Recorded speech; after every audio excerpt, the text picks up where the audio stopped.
Hello guys, welcome to my new mini blog. তো আজকে আমি কোথায় যাব সেটা জানতে হলে ভিডিওটা লাস্ট অবধি দেখো। তো এখন আমি বেরিয়ে পড়েছি। তো আমরা আজকে কলকাতাতেই যাচ্ছি। এই যে আমার মামার মেয়ে যাচ্ছে, মামি, মামা, আর পাশে যিনি বসে আছে সেটা হলো আমার বাবা, আর সেই ধারে আমার বসে আছে আমার মা। তো আমরা আজকে গিয়েছিলাম আমার কলেজ দেখতে, মানে আমি যে কলেজে অ্যাডমিশন নিলাম সেই কলেজটা দেখে আসার জন্য।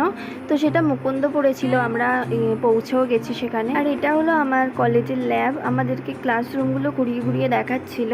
কলেজটা ঘুরে দেখার পরে আমরা ঠিক করলাম আমরা সায়েন্স সিটিতে যাব।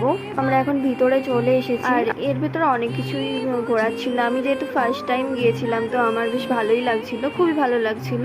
তো অনেকক্ষণ ঘোরাঘুরির পরে খিদে পেয়ে গেছিলো, তো একটা বার্গার নিয়েছিলাম, কোকা কোলা অ্যান্ড এই আইসক্রিমটা নিয়েছিলাম। আইসক্রিমটা অবস্থা দেখতেই পাচ্ছ তোমরা। সারাদিন ঘোরাঘুরি করার পরে এখন আমরা যাচ্ছি বাড়ি। তোমরা অবশ্যই ভিডিওটা লাইক, কমেন্ট, শেয়ার করে সাবস্ক্রাইব করে দিও। দেখা হচ্ছে নেক্সট ব্লগে। ততক্ষণের জন্য টাটা।